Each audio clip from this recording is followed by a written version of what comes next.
Record number 113. Patient, Ambrose Huxley. Admission, November 14, 1910. Age 37 years. Initial diagnosis, paranoid disorder with homicidal tendencies. History, a World War I veteran, Ambrose was committed after attacking other soldiers, claiming they were shadows disguised as men. He believes the asylum is a facade for an interdimensional prison. Ambrose frequently draws complex maps on the walls of his cell, indicating tunnels and passages that are not on the building's blueprints. Additional notes: when confronted, Ambrose enters a frenzied state, shouting disjointed phrases about the portal and those who watch.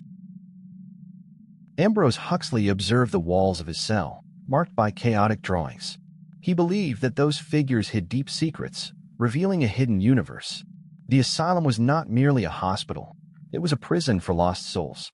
The atmosphere was dense and oppressive, a palpable tension pervading every corner. The distant sound of footsteps echoed, as if shadows were approaching. The other patients looked at him with fear. They did not understand his frantic words about portals and shadows. To Ambrose, everyone was in disguise, beings from another world. He was certain that the war was not over. The horrors he witnessed on the battlefield still haunted him. The screams of fallen soldiers resonated in his mind. In those endless nights, he lost himself in his drawings. The walls became a map to freedom, a guide to escape that prison. The guards did not realize that, behind the madness, there was a plan. Ambrose intended to find the secret passage that would lead him out. Those who laughed at him did not understand what was at stake. Conversations with the other inmates were brief and often disjointed. However, there was one patient who seemed to understand. Sitting in the opposite corner of the room, he murmured about alternate realities and parallel dimensions. Ambrose felt a bond between them, a connection that transcended sanity. Together, they discussed what was real and what was illusion. Each day, Ambrose became more obsessed with those ideas. He believed that the guards were the true monsters, the executors of a malevolent plan. Shadows danced in his visions, and he saw familiar faces among them. He was not alone. There were others like him, who also felt the presence of the shadows. The doctor responsible for Ambrose's treatment was trying, without success, to calm him down. He talked about progress and the possibility of a cure. However, Ambrose saw those words as a new form of imprisonment. The doctor was merely trying to keep him under control, and there was no cure for what he saw. The medicines only made his visions more nebulous. Shadows do not disappear when the last word is spoken. They simply wait patiently. Now the question remains, what is real and what is merely a distorted reflection of your fear? Sign up now and prepare to enter where silence is the only thing that remains, where nothing is what it seems. One night, while the others slept, Ambrose decided to take action. He picked up a piece of broken glass he had found in his cell. The shadows seemed to whisper his name, urging him to move forward. He began to scrape the wall, creating a new drawing, one that showed the location of the portal. Hours passed, and his work intensified. He was close to something, an epiphany that could set him free. The lines and shapes began to intertwine, forming a complex web that would guide him to the exit. He didn't know that his obsession would lead him to an even darker place. The guards, noticing the commotion, burst into his cell. Ambrose was in a trance, immersed in his creation. When the guards grabbed him, he screamed, pleading for them to leave him alone. Desperation took hold of him, and he felt he was on the brink of discovering the truth. During the struggle, the glass cut his hand, and blood ran down the walls. The shadows seemed to stir, as if responding to his suffering. He shouted for help, but no one came. The asylum was silent, except for the echo of his internal voices. Ambrose was taken to the containment room. He sat in a corner, the pain pulsing in his hand. In that place, he felt more alone than ever. As the hours dragged on, he began to hear the voices again, whispering secrets that only he could understand. The days turned into a routine of medication and silence.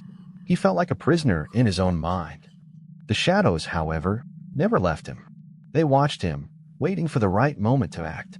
Ambrose was certain there was something beyond the walls of the asylum, something he needed to uncover. Finally, one night, the whispers turned into screams. The shadows took shape, and Ambrose saw familiar faces among them. He was not just seeing things, he was connecting with those who had passed through before. They were also prisoners, and their souls were trapped in that dark place. The other patients began to notice the change in Ambrose. He spoke with more fervor about the portal and the shadows. Some began to join him, drawn in by his words. The room, once quiet, transformed into a space of fervor and despair.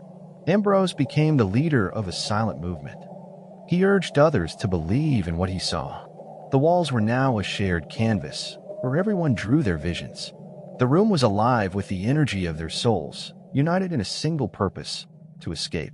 The guards' vigilance grew increasingly intense. They could not allow the revolt to grow. However, Ambrose and his followers were determined. They knew that freedom was near. Each day, the plan became clearer, and each drawing on the wall became a step towards the exit. Ambrose felt the adrenaline coursing through his veins. He was about to uncover the truth behind the shadows. The night when everything would change had finally arrived. With a group of inmates by his side, he outlined a new plan. They needed to act with cunning and precision. As the guards made their rounds, Ambrose and his allies began to work. They moved in the shadows, their actions coordinated and silent. Ambrose's heart raced with adrenaline. Each step brought him closer to what he believed to be his freedom. The containment room was in chaos. The screams and whispers mingled into a deafening chorus. Ambrose led the group towards the exit, determined not to leave anyone behind. They needed to find the portal and escape that nightmare. The shadows danced around them, as if guiding their way. Ambrose felt a deep connection with those mysterious entities. He wondered if they were truly malevolent or merely guardians of a secret he needed to uncover. As they reached the exit door, Ambrose hesitated. He knew that freedom was within reach, but he also felt that something was about to happen. The shadows seemed to stir, as if warning of an impending danger. He took a deep breath and pushed the door. What happened next was a whirlwind of emotions. The shadows grew more intense, wrapping around him in a chilling embrace. Ambrose realized that the exit was not a simple door, but a passage to something much deeper. He was on the verge of crossing a threshold that would change his life forever. The voices became a deafening scream. Ambrose looked back and saw his companions being consumed by the darkness. He was alone, surrounded by an abyss of shadows. What he had wished for had turned into his greatest nightmare. Reality began to fade away. Ambrose felt himself being pulled into that darkness. The last thing he saw was the familiar faces of the shadows, now distorted into expressions of pain and despair. He didn't know if he had crossed the door to freedom or to perdition. Ambrose Huxley was immersed in a world where the line between sanity and madness grew increasingly thin. The walls of his cell reflected his fragmented mind, covered in drawings that intertwined in chaotic patterns, like a labyrinth of despair. Each line was a manifestation of his pain, a silent scream for help in a place that resembled more a purgatory than treatment. The asylum, with its cold, damp corridors, exuded a scent of disinfectant mixed with a metallic smell of fear, a combination that made his stomach churn. The nights were endless, populated by echoes of voices whispering forgotten secrets. He found himself tangled in his own hallucinations, where the faces of the other patients morphed into grotesque masks, moving in a macabre ballet under the dim light of the only lamp illuminating the room. Ambrose struggled against the feeling that everyone there were spies from a parallel reality, beings who fed on his fragility. The touch of loneliness was palpable. He was not only trapped in a physical space, but also in a psychological maze, where every corner hid a new form of terror. His war traumas followed him like persistent shadows, and the memory of the fallen soldiers' screams reverberated in his mind. The battlefield and the asylum became one, an endless cycle of pain and loss. He became increasingly obsessed with a plan of escape that existed only in his head, where reality twisted and shaped itself to his desire to flee. Every day, his condition became more precarious, and the line between what he believed to be true and what was an illusion dissolved into an insidious fog. As Ambrose focused on his drawings, a sense of paranoia enveloped him. The guards, who had once been merely authoritative figures, now seemed like creatures from a nightmare, watching him with eyes that carried malice. He wondered if the medication he was administered was not a form of control, an attempt to silence the truth that his visions revealed. The idea that he might be the sole possessor of hidden knowledge made him feel even more isolated, and all the sanity he had left began to disintegrate. Shadows danced around him, forming figures that seemed to communicate with him in a language that only he understood. He started to notice patterns in his madness, as if each delusion were a clue to a larger riddle. With each passing day, he became more aware that the answer to his freedom lay within the asylum itself, in the walls that imprisoned him. But how far would he be willing to go to uncover the truth? The line between the quest for freedom and surrendering to madness became increasingly indistinct, and Ambrose Huxley found himself on the brink of an abyss, where reality and illusion intertwined in a macabre dance. Ambrose Huxley walked through corridors that seemed to stretch indefinitely, as if the asylum had a life of its own, feeding off his deepest fears. The echo of invisible footsteps accompanied every movement, a deafening symphony of solitude that made his heart race. The sky beyond the barred windows was a gray canvas, a painting of despair that reflected his deteriorating mental state. Sometimes he felt as though the clouds were pleading for help, as if they shared in his pain, a surreal connection that made him question where his mind ended and the outside world began.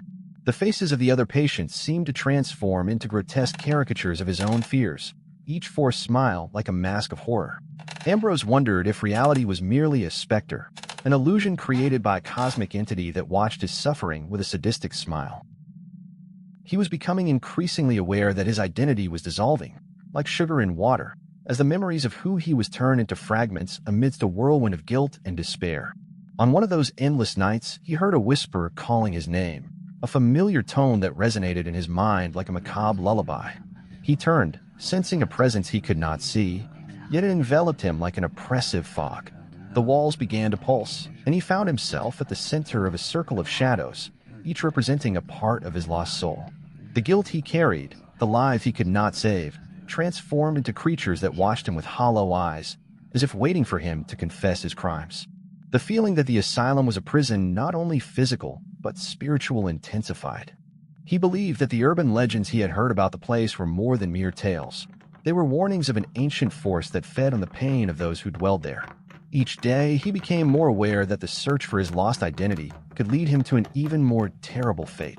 The voices surrounding him were a constant reminder that the line between sanity and madness was not just thin, but a tightrope over an abyss of unimaginable horrors. Ambrose began to outline a plan, a desire to escape that prison of nightmares. But as he delved deeper into his hallucinations, he realized that true escape would require a sacrifice he was not prepared to make. The asylum had become a labyrinth of hidden truths and devastating lies, and the only certainty that remained was the inevitability of his own collapse. He was caught between the desire to free himself and the terror of what he might discover, a macabre dance that left him at the mercy of forces he barely understood.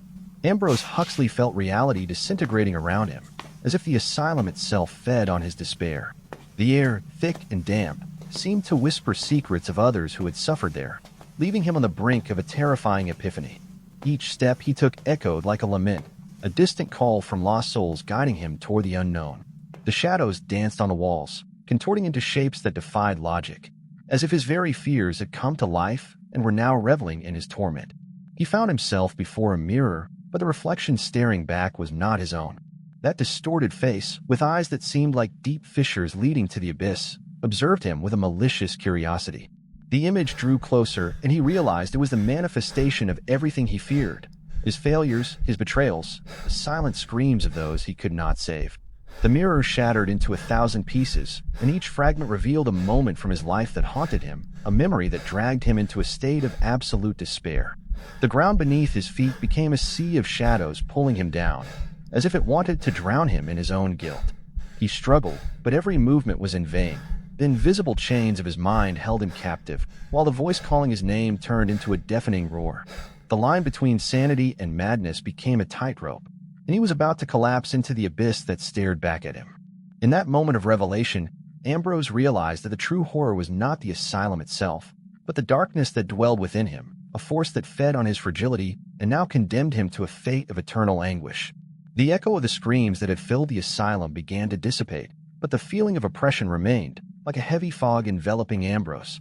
He realized that even after leaving that place, the scars that the horror had left on his soul would never heal. The world outside seemed so distant, so unrecognizable. Each person passing by him was a ghost in his mind, a reminder that life continued while he was trapped in a labyrinth of pain and regret.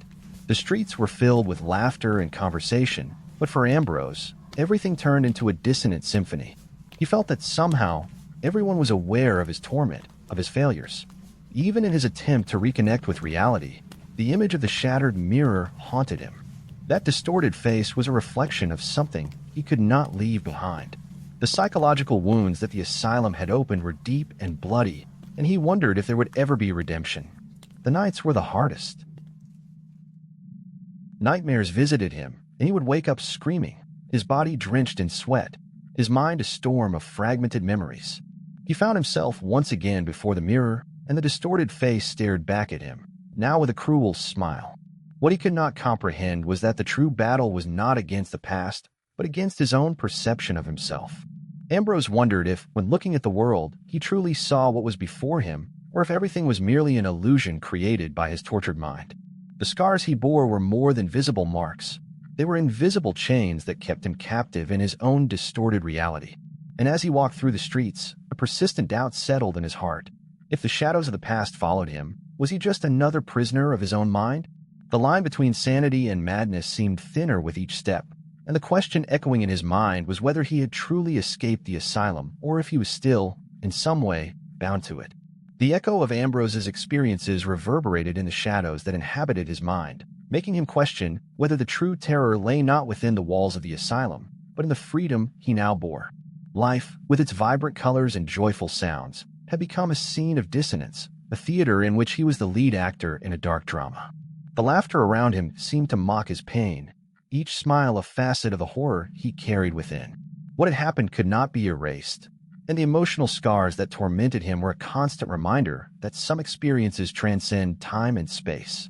The true nightmare did not end at the doors of the asylum. It continued to unfold in his mind, like a tape that never runs out. Ambrose wondered if those around him were also prisoners of their own existential fears, hiding their traumas beneath the surface of normalcy. Stories may end, but shadows never cease to watch us. And now only one question remains. What would you have done if you were in Ambrose Huxley's place? Leave your comment and share your theories. You might help illuminate the unknown or delve even deeper into it.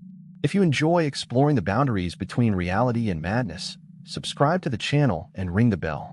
This way, you will never miss the upcoming tales. After all, true terror does not announce its arrival. It merely observes, waiting for the right moment.